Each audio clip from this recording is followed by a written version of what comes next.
आज बाहर तेज तूफान चल रहा था। घर की सारी लाइट भी जा चुकी थी।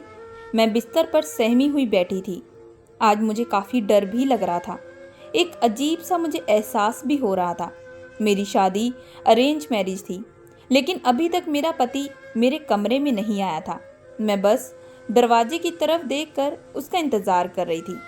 मैं बार बार अपने पति को आवाज़ लगा रही थी, क्योंकि इस अंधेरे में मुझे काफ़ी घुटन भी महसूस हो रही थी कि तभी अचानक किसी के चलने की आवाज़ आई। मैंने तुरंत घूंघट ओढ़ लिया।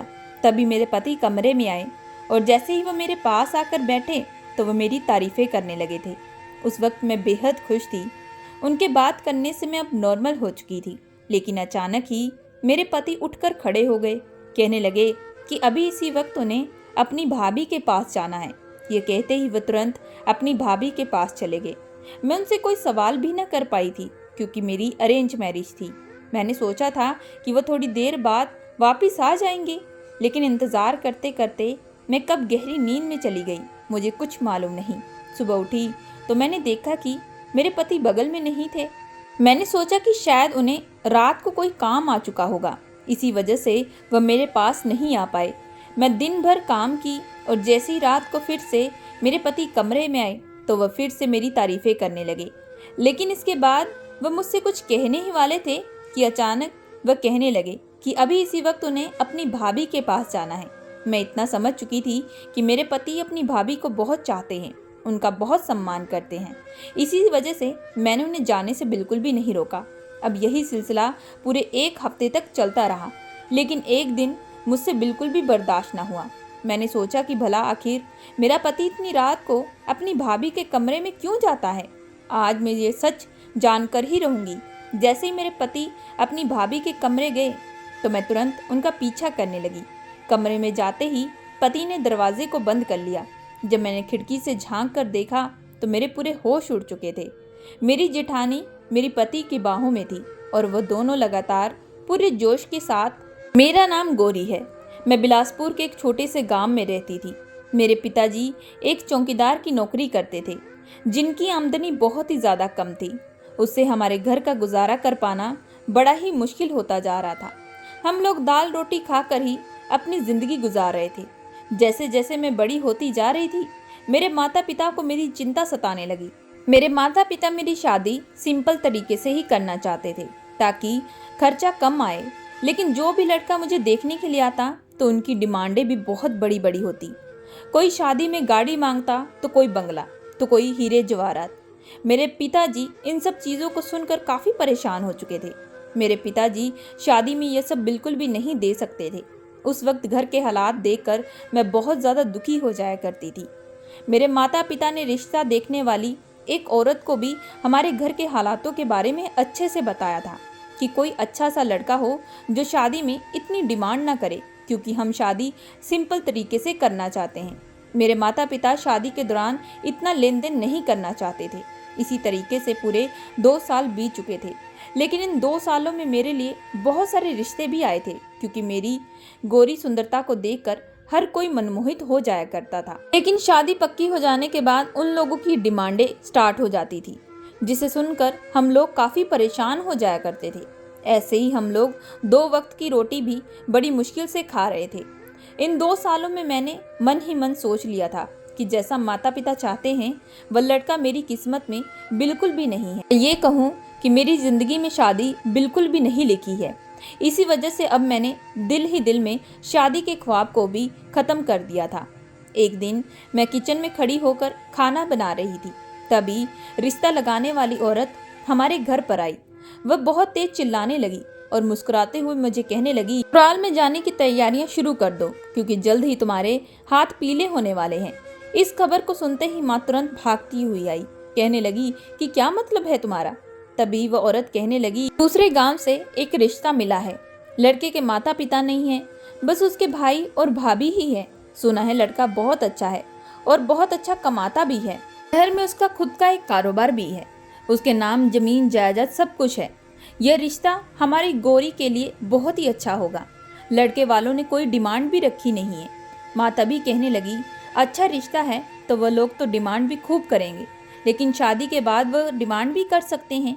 लेकिन तभी वह आंटी हमें कहने लगी कि नहीं नहीं, ऐसी कोई बात नहीं है, ये रिश्ता उसकी एक मौसी लगा रही है, वही लड़के की शादी करवाना चाहती हैं। लड़के वालों का कहना है कि हमारे पास भगवान का दिया सब कुछ है और ये रिश्ता भी लड़के की मौसी ही लगा रही है। वह बस लड़के की उम्र थोड़ी ज़्यादा है क्योंकि लड़का ज़्यादातर काम काज में बिजी हो चुका था।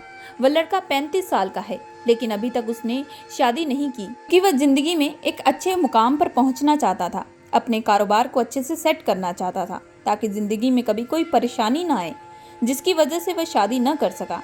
अब उसकी मौसी ही चाहती है कि उसके जिंदा रहते रहते ही वह लड़का भी अच्छी जगह पर शादी करके अपनी जिंदगी में सेटल हो जाए। रिश्ता कराने वाली आंटी ने ये सारी बातें कही तो मैं और माँ ये सारी बातें सुनकर बहुत ही ज़्यादा खुश हो चुके थे।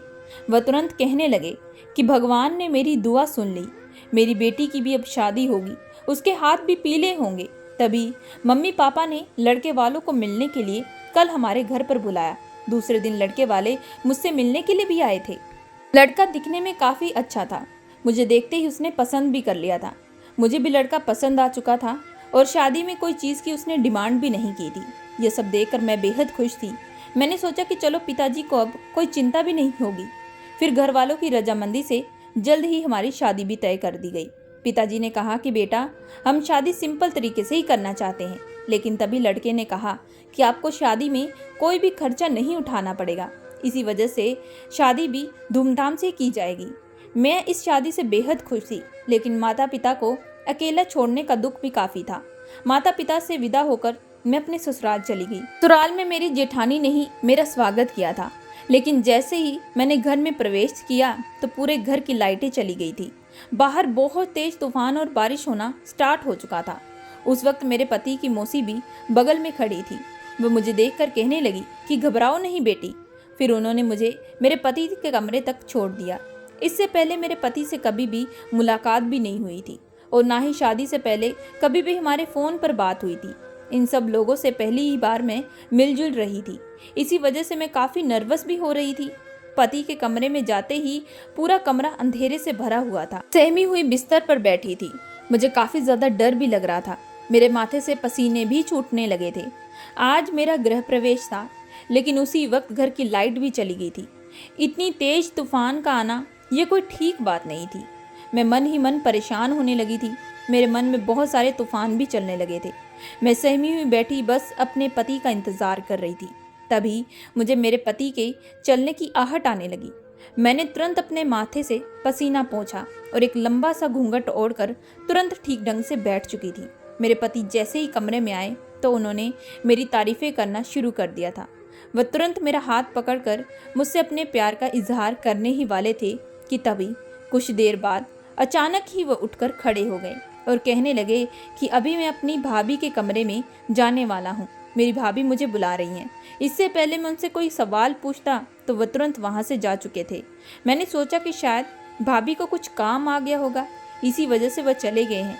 मैं वहीं बैठी बैठी कब गहरी नींद में सो चुकी थी मुझे कुछ भी मालूम नहीं, क्योंकि दिन भर की थकावट की वजह से मुझे काफ़ी नींद भी आ रही थी।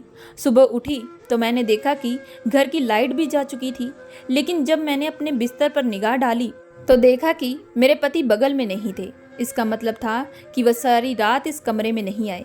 इस बात से मुझे काफ़ी हैरानगी भी हुई, लेकिन मैंने ज़्यादा जोर इस बात पर नहीं डाला। इसके बाद मैं फ्रेश होकर किचन में आकर नाश्ता बनाने लगी। मेरे पति का नाम रेहान था। रेहान की जो मौसी थी वह भी मुझे देखते ही मेरी तारीफ़ें करने लगी। वह मुझे घर के तौर तरीके बताने लगी। वह कहने लगी कि चलो अच्छा हुआ तुम जल्दी आ चुकी हो, मैं तुम्हें घर के बारे में अच्छे से बता देती हूँ। फिर हमारे बीच काफ़ी घंटे तक बात होती रही। इन्हीं बातों के दौरान मौसी ने बताया कि रेहान ने इस पूरे कारोबार को अच्छे से संभाला है। उसने ही कड़ी मेहनत करके आज ये मुकाम हासिल किया है। रेहान का दिल भी काफ़ी अच्छा है। वह अपने भाई और भाभी से बेइंतहा मोहब्बत करता है। इन बातों के दौरान मुझे ये समझ आ चुका था कि रेहान अपने परिवार से बहुत प्यार करता है। अच्छा हुआ मैंने रात को कोई सवाल नहीं किया, नहीं तो शायद वह मुझ पर गुस्सा भी हो सकते थे। अब मैं रेहान के लिए अच्छे से पकवान भी बनाने लगी थी। मौसी ने मुझे बताया था कि रेहान को खाने में क्या क्या पसंद है। तभी कुछ देर बाद रेहान हॉल में आकर बैठ चुका था। मैं रेहान को चुपके चुपके देख रही थी। वह चुपचाप बैठे खाना खा रहा था। तभी मौसी पूछने लगी कि बेटा खाना कैसे बना। तो वह कहने लगा कि लाजवाब। तो उन्होंने बताया कि ये खाना गौरी ने बताया। तो वो मेरी तरफ देखने लगा और कहने लगा कि पत्नी किसकी है। उसके मुंह से पत्नी शब्द सुनकर मेरी तो कोई खुशी का ठिकाना ही नहीं था। सबको नाश्ता करवाने के बाद अब मेरी वह मुंह दिखाई की रस्म भी शुरू हो गई थी। काफ़ी लोगों ने मेरी खूब तारीफें की। कुछ औरतों ने तो मुझे ये कहने लगी कि जेठानी से भी मैं काफ़ी सुंदर हूँ। शाम तक मैं इसी रस्मों में बिजी थी और जैसे ही रात को मैं अपने कमरे में दाखिल हुई तो मैं फिर से अपने पति का इंतज़ार कर रही थी। आज वह आएंगे और मुझ पर अपना प्यार लुटाएंगे, क्योंकि पिछली रात वह तो अपनी भाभी के कमरे में चले गए थे। आज दिन भर मैं काफ़ी थक भी चुकी थी। जैसे ही बिस्तर पर बैठी तभी रेहान कमरे में आए और आते ही कहने लगे कि मुझे माफ़ कर देना। पता नहीं कैसे मैं कल गेस्ट रूम में जाकर सो चुका था। मुझे बहुत थकावट भी महसूस हो रही थी। मुझे लगा कि शायद तुम मुझसे नाराज़ होगी। इन बातों को सुनकर मैंने कहा कि कोई बात नहीं। तभी वह मुझे कहने लगे कि गौरी, मैं पहली नज़र में ही तुम्हें अपना दिल दे बैठा था। मैंने आज तक किसी लड़की से शादी नहीं की, क्योंकि कभी भी मुझे मेरे टाइप की लड़की मिली ही नहीं थी जो मैं शादी करता। तुम्हें देखते ही मैं तुम्हें पसंद कर बैठा था। तभी जैसे ही मेरे पति करीब आने वाले थे तो अचानक ही वह उठकर खड़े हो गए और फिर से कहने लगे कि मैं भाभी के पास जाने वाला हूँ। भाभी मुझे बुला रही हैं, तभी तुम जल्दी से सो जाना। आज भी मुझ में हिम्मत नहीं थी कि मैं अपने पति को जाने से रोकूं, लेकिन मुझे भाभी की तो आवाज़ आती नहीं थी। लेकिन ये बार बार पति को पता नहीं क्या होता। मैंने सोचा कि शायद फिर से भाभी को कुछ काम होगा, इसी की वजह से वह गए हैं। शायद बाद में वापस आ जाएं। फिर मैं जैसे ही बिस्तर पर लेटी तो उसके बाद मैं कब गहरी नींद में चली गई मुझे कुछ मालूम नहीं। दूसरे दिन उठी तो फिर से वही घर की रस्में, घर के कामकाज। अब मेरे आते ही जेठानी ने भी काम करना छोड़ दिया था। जेठानी मुझसे थोड़ी खफा खफा सी रहती थी, मानो जैसे मैंने उनकी कोई चीज़ चुरा ली हो। उनके देखने का अंदाज और बात करने का अंदाज दोनों ही काफ़ी अलग था। जब वह मुझसे सही ढंग से बात ही नहीं करती थी तो मैं उनसे क्या बात करती। सुबह मेरे पति फिर से उठे और नाश्ता करने के बाद वह मेरे पास आए। आज वह मुझे कहने लगे कि आज फिर मुझे माफ़ कर देना। मैं कल रात को फिर गेस्ट रूम में जाकर सो चुका था। पता नहीं मुझे रात रात को ये क्या होता है। इतनी अचानक गहरी नींद आती है कि मैं तुरंत बिस्तर पर लेट जाता हूँ और उस वक्त कहाँ रहता हूँ मुझे कुछ मालूम नहीं। इस बार भी मैंने अपने पति से कुछ ना कहा। जैसे पति काम पर गए तो मैं घर के कामकाज करने शुरू कर दी। मैंने सोच लिया था कि आज शाम को मैं अच्छे से बन ठन के बैठूंगी, ताकि मेरे पति दोबारा अपनी भाभी के कमरे में जाए ही ना, बस मुझे ही देखते रहें और मेरी ही तारीफ करते रहें। इसी तरीके से मैं रात का भी इंतज़ार कर रही थी। जैसे ही रात को मेरे पति कमरे में आए तो तुरंत आज वो मुझे कसकर पकड़ लिए। उनके पकड़ने से मेरे दिलों की धड़कनें बढ़ने लगी थी।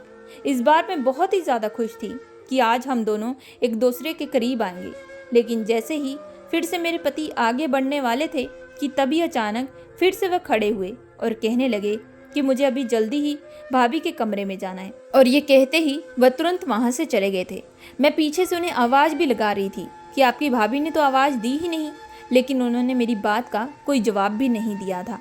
अब इस बार मुझे बहुत तेज गुस्सा भी आ रहा था कि आखिर ये रोज़ रोज़ का तमाशा क्या है। क्यों आखिर वह अपनी भाभी के कमरे में जाते हैं। मुझे ये कुछ मालूम नहीं था। आखिर मैं कब तक यही सब बर्दाश्त करती रहूँगी। लेकिन उसके बाद मैं ये सोचने लगी कि मेरे पति तो अपने भाई और भाभी से ही ज़्यादा बेइंतहा प्यार करते हैं, क्योंकि उन्होंने ही तो उसे पाल पोस कर बड़ा किया है। बचपन से ही उनके माँ बाप चल बसे थे। मैं तो अभी भी नई इस घर में आई हूँ। अगर अभी से मैं ऐसे गुस्सा करूँगी तो शायद मेरे पति मुझ पर ही उल्टा गुस्सा कर सकते हैं और मुझसे दूर भी जा सकते हैं। इसी वजह से फिर से मैंने अपने गुस्से पर काबू पा लिया था। दूसरे दिन सुबह उठकर मैं कामकाज करने लगी। पति फिर से आए और मुझसे माफ़ी मांगने लगे। इस बार वह कहने लगे कि तुम जल्दी से तैयार रहना। मैं काम खत्म करके 2 घंटे बाद घर वापस आऊँगा और उसके बाद हम बाहर कहीं घूमने चलेंगे। और साथ ही मैं आज तुम्हें अपना कारोबार भी दिखाऊंगा। तुम आज पहली बार मेरा ऑफिस देखोगी जहाँ मैं काम करता हूँ। इस बात से मैं बेहद खुश हो चुकी थी। मैं तुरंत घर का कामकाज करने लगी और जल्द ही काम खत्म करके एक अच्छी सी साड़ी पहनकर अच्छे से तैयार हो चुकी थी। मैं चाहती थी आज मेरे पति की मुझ पर निगाह ही ना हटे। आज मैं अपने पति के साथ पहली बार कहीं घूमने जाने वाली थी।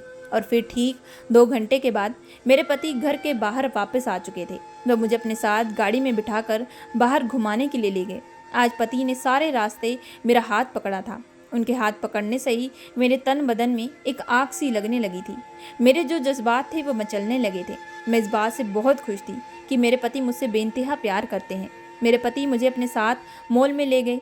वहाँ पर हम दोनों ने मिलकर खाना खाया, शॉपिंग की और उसके बाद वह मुझे अपने ऑफिस ले गए थे। ऑफिस पर जाते ही ऑफिस के स्टाफ लोग मुझे नमस्ते करने लगे और हमें शादी की बधाइयाँ देने लगे थे। मेरे पति का ऑफिस जो था वह बहुत ही बड़ा था, वहाँ काफ़ी लोग काम भी करते थे। लेकिन जैसे ही मेरे पति अपने केबिन में गए तो वहाँ पर पहले से ही जेठ और जेठानी आकर बैठे हुए थे। पति के आते ही उन्होंने तुरंत सीट खाली कर दी। अब मेरे पति तब मुझे बड़े प्यार से उस जगह पर बिठाने वाले थे जहाँ पर जेठ और जेठानी दोनों बैठे थे। उस वक्त मुझे बहुत ज़्यादा खुशी महसूस हो रही थी। मेरे पति मुझे प्राउड फील करवा रहे थे। लेकिन दूसरी तरफ मैंने जेठ और जेठानी की तरफ देखा तो वह दोनों ही गुस्से से मेरी तरफ देख रहे थे, मानो उनके मन में कुछ चल रहा हो। लेकिन उनके गुस्से का क्या कारण था ये आज तक मैं समझ भी नहीं पाई थी। तभी उसी वक्त मेरी जेठानी मेरे पति को कहने लगी कि अरे देवर जी, आप गौरी को यहाँ पर क्यों लेकर आए हैं? इसे तो ऑफिस का इतना पता भी नहीं है और ना ही तो ये इतनी पढ़ी लिखी भी है कि ऑफिस के बारे में अच्छे से जान सके। इस बात को सुनते ही मेरे पति ने कहा कि भाभी कोई बात नहीं, इसे मैं सब कुछ अच्छे से समझा दूंगा। इन सब चीज़ों पर इसका ही तो हक बनता है क्योंकि यह तो मेरी पत्नी है और इसे भी सब कुछ जानने का हक है। पति के मुंह से ये सारी बातें सुनकर दोनों जेठ और जेठानी वापस बाहर जा चुके थे। शाम को ऑफिस खत्म करने के बाद हम लोग घर वापस आ चुके थे। मुझे रात का बड़ा ही इंतजार था क्योंकि पति मुझसे रास्ते भर कह रहे थे कि आज रात वह मुझे बिल्कुल भी नहीं छोड़ेंगे, मुझ पर अपना प्यार लुटाएंगे। उनके बोलने के अंदाज को मैं अच्छे तरीके से समझ चुकी थी और मैं अंदर ही अंदर बड़ी ही बेताब हो रही थी। मुझे समझ में आ चुका था कि आज मेरे पति छोड़ेंगे नहीं, वह सुहाग रात का बदला लेकर ही रहेंगे। जैसे ही मैं अपने कमरे में गई तो पति ने दोबारा मुझे कस कर पकड़ लिया और कहने लगे कि इस बार तुम्हें मैं अपने हाथ से नहीं जाने दूंगा। आज हम दोनों को कोई भी एक दूसरे से दूर नहीं कर पाएगा। लेकिन जैसे ही पति मेरे करीब आने लगे, इस वक्त मेरे कमरे का दरवाज़ा जोरों से बजने लगा था। बाहर से मुझे जेठ की चिल्लाने की आवाज़ें आने लगी। जेठ की आवाज़ सुनते ही मैं तुरंत दरवाजे की तरफ देखने लगी थी। जेठ बार बार अपने भाई रोहन को आवाज़ दे रहे थे। रोहन ये सुनते ही तुरंत मुझसे दूर हटे और उन्होंने कमरे का दरवाज़ा जाकर खोला तो सामने जेठ कहने लगे, अरे रोहन, काम में कुछ परेशानी आ चुकी है, मुझे अभी तुरंत तेरी ज़रूरत है, ऑफिस में कुछ काम पड़ा है। मेरे पति उस वक्त कहने लगे कि वह कल इस काम के बारे में बात करेंगे, लेकिन जेठ बार बार कहने लगे कि रोहन, मामला कुछ अर्जेंट है। ये सुनते ही मेरे पति अपने भाई के साथ कमरे के बाहर जा चुके थे। मुझे लगा कि शायद वे कुछ देर बाद वापस कमरे में आ जाएंगे, लेकिन फिर से रात हो चुकी थी, वह वापस नहीं आए। ऑफिस का काम था, इस वजह से मैंने उन्हें दोबारा डिस्टर्ब करना जरूरी नहीं समझा। मैं बस बिस्तर पर अकेली बैठकर अपने पति का इंतजार करती जा रही थी और मैं कब गहरी नींद में चली गई मुझे कुछ मालूम नहीं। सुबह उठी तो फिर से देखा कि मेरे पति मेरे बगल में नहीं थे। अब रोज यही कुछ चलता रहता। रोज मेरे पति मेरे पास होते नहीं, वह मुझसे दूर चले जाते और रोज अपनी भाभी के पास जाने की जिद किया करते। यह मामला मुझे बड़ा ही अजीब सा लगता और ऊपर से मेरी जेठ और जेठानी का व्यवहार मेरे प्रति काफ़ी अलग था। मैं अपने पति से भी इस बारे में कोई बात शेयर नहीं कर सकती थी। जब मैं उनसे पूछती कि वह रात भर कहाँ थे तो वह कहते कि वह तो गेस्ट रूम में अकेले सो रहे थे, थकावट की वजह से वह कमरे में आ ना सके। ये बात मैंने फ़ोन पर अपनी माँ को बताई थी। माँ ये सुनकर हैरान रह चुकी थी। वह कहने लगी कि शादी की रात से अब तक तुम दोनों ने कोई संबंध नहीं बनाए। मैंने कहा नहीं माँ, वह तो रोज़ रात को अपनी भाभी के पास चले जाते हैं। माँ ये सुनकर और परेशान हो चुकी थी। वह मुझे कहने लगी कि बेटी, ज़रूर दाल में कुछ काला है, तो बस एक काम करना, इस बार जब भी तेरा पति कमरे के बाहर जाए तो तू भी उसका पीछा करना और हो सके तो हाथ में अपने मोबाइल भी लेकर जाना। अगर ज़रूरत लगे तो कुछ वीडियो भी बना लेना, क्योंकि अक्सर जो लड़के अकेले रहते हैं उनकी भाभियाँ उनके साथ चक्कर चला लेती हैं। लेकिन मुझे अपने दामाद पर पूरा विश्वास है, क्योंकि शादी से अब तक वो रोज़ हमें फ़ोन करते हैं और तुम्हारे ही बारे में बात करते हैं। उनके बातों में ऐसा लगता है कि वह तुमसे बेइंतहा मोहब्बत करते हैं। लेकिन ये रोज़ रात का ये क्या मैटर है, ये मुझे कुछ मालूम नहीं और इसे तुम्हें ही पता करना पड़ेगा। माँ के कहने के अनुसार मैंने अपने आप को अच्छे से रेडी कर लिया था। अब मैं रात का इंतज़ार कर रही थी। जैसे ही फिर से रात को मेरे पति करीब आए तो वह तुरंत खड़े हुए और कहने लगे कि भाभी मुझे बुला रही है, मुझे भाभी के पास जाना है। ये कहते ही वह कमरे से जा चुके थे। मैंने हालांकि पीछे से आवाज़ भी दी, जाने से रोका, लेकिन उन्होंने कोई जवाब न दिया। मुझे अंदर ही अंदर डर लग रहा था, कहीं माँ की बात ना सच हो जाए, कहीं मेरे पति का अपनी भाभी के साथ। नहीं, ऐसा कुछ भी नहीं हो सकता। उसके बाद मैं तुरंत जेठानी के कमरे की तरफ गई। जब मैंने खिड़की से झांक कर देखा, आखिर माजरा क्या है, आखिर मेरी जेठानी को क्या काम होता है मेरे पति से इतनी रात को। जैसे मैं जेठानी के कमरे के बाहर पहुंची तो जेठ और जेठानी की हंसने की आवाज़ें आने लगी। उनकी आवाज़ों को सुनते ही मैंने तुरंत अपना मोबाइल पर वीडियो बनाना शुरू कर दिया। तभी वह कहने लगे कि हमारे होते हुए तुम कभी भी अपनी पत्नी के साथ कोई संबंध नहीं बना पाओगे, और इसकी बेवकूफ़ पत्नी को भी नहीं पता कि इसका पति रोज रात को कहाँ जाता है, उसे भी कोई लेना देना नहीं। अगर तुम दोनों एक साथ हो गए तो ये सारी जमीन जायदाद प्रॉपर्टी तुम्हारे बच्चे के नाम हो जाएगी और हमें कुछ ना मिलेगा, जो हम बिल्कुल भी नहीं चाहते। तभी मेरी जेठानी ने अपने हाथ से एक ताबीज़ निकाली। वह कहने लगी कि यह ताबीज़ मैंने रोहन के गले में डाल दी थी, और जब भी मैं रात को उसे पुकारती हूँ तो वह तुरंत अपनी पत्नी को छोड़कर मेरे पास चला आता है। इससे किसी को भी हम पर कुछ शक नहीं होगा। इन सारी बातों को सुनकर मैं तो पूरी चौंक सी गई थी। ये लोग इतने खतरनाक हो सकते हैं, ये मुझे बिल्कुल मालूम नहीं था। उसके बाद मैं अपने पति को खोजने लगी, कहीं इन लोगों ने कुछ गलत तो ना कर दिया हो। मेरे पति को मैंने सोफे पर लेटा देखा। जेठानी तभी कहने लगी कि जल्दी से जाकर इसे गेस्ट रूम में छोड़ आओ, ताकि इसे भी यही लगे कि रात भर काम करने की थकावट की वजह से ये खुद गेस्ट रूम में जाकर सो चुका था, और उसके बाद किसी को भी हम पर शक नहीं होगा। धीरे धीरे हम सारी प्रॉपर्टी भी अपने नाम कर लेंगे। उन सारी बातों को सुनने के बाद मैं तुरंत अपने कमरे की तरफ गई। मेरे दिलों की धड़कनें बढ़ने लगी थी। मैंने तुरंत माँ को फ़ोन किया और सारी खबर सुनाई। माँ भी ये सुनकर हैरान रह चुकी थी। वह कहने लगी कि वह कैसे अपने सगे भाई के साथ ऐसा कर सकते हैं। अब माँ ने भी मुझे आगे का प्लान अच्छे से समझा दिया था। सुबह उठते ही मैं रिहान की मौसी के घर चली गई। रिहान की मौसी का घर हमारे घर से कुछ दूरी पर ही था। मैंने वह जाकर सारी वीडियो उन्हें दिखा दी। उन्हें भी ये देखकर विश्वास नहीं हो रहा था। वह कहने लगे कि तभी ये लोग रिहान की शादी नहीं करवाना चाहते थे, क्योंकि रिहान ने ही ये मुकाम हासिल किया था। रिहान की मौसी ने गांव के सरपंच और कुछ लोगों को इकट्ठा किया और जेठ जेठानी को पीटना शुरू कर दिया। यह देखते ही मेरे पति आगे बढ़े और उन्हें रोकने लगे, लेकिन जब मैंने रिहान को बताया कि इन लोगों ने आपके साथ गलत किया है, जो वह वीडियो थी मैंने रिहान को दिखाई, तो वह देखकर हैरान रह चुके थे। वह अपने भाई से कहने लगे कि आप भला मेरे साथ ऐसा कैसे कर सकते हैं? मैंने आपको भाई नहीं बल्कि माँ बाप का दर्जा दिया था, लेकिन आपने तो मेरे साथ ही इतना गलत किया। ये सुनते मेरा जेठ गुस्से से भड़क उठा। वह अपने भाई से कहने लगा, यह सब कुछ तेरे नाम का है, मेरे नाम का तो कुछ भी नहीं है। आज तू शादी करके अपनी ज़िंदगी में सेटल हो जाएगा और उसके बाद तेरे बच्चे होंगे और ये सारी प्रॉपर्टी तेरे नाम होगी और तेरे बच्चे के नाम होगी, और कल को तेरे बच्चे ही बड़े होंगे और हमारी बेइज्जती करेंगे कि हम उनके बाप के नौकर हैं, और यह सब हम लोग बिल्कुल भी बर्दाश्त नहीं कर सकते। इसी वजह से हमने ये सब प्लान किया। लेकिन मेरे पति बार बार उन्हें समझाने की कोशिश कर रहे थे, लेकिन उन पर तो पैसों का ही भूत सवार था। कहने लगे कि इसी वजह से वो रोज रात को काला जादू किया करते थे, जिसकी वजह से मेरे पति तुरंत खुद ब खुद चलकर मेरी जेठानी के पास चले जाते। ये सुनकर मेरे पति को भी बहुत गुस्सा आया। मौसी को भी ये देखकर गुस्सा आ रहा था। उन्होंने तुरंत पुलिस बुलाई और जेठ जेठानी को उनके हवाले कर दिया। मेरे पति मेरा हाथ पकड़कर अब मुझसे माफ़ी मांगने लगे थे। कहने लगे कि अगर आज तुम ना होती तो शायद मेरे साथ कुछ बुरा भी हो सकता था। मैं बहुत खुशकिस्मत वाला हूँ कि तुम मेरी ज़िंदगी में आई हो। इसके बाद से मेरे पति हर रोज़ मुझ पर प्यार लुटाया करते थे। अब 1 साल के बाद ही मैंने एक बहुत ही प्यारी सी बेटी को जन्म दिया था। अब हम सब लोग मिलकर खुशी खुशी रहने लगे। दोस्तों, मैं आशा करती हूँ कि आप लोगों को ये कहानी पसंद आई होगी। अगर आप लोगों को ये कहानी पसंद आई है तो प्लीज़ हमारे चैनल को लाइक एंड सब्सक्राइब ज़रूर करिएगा।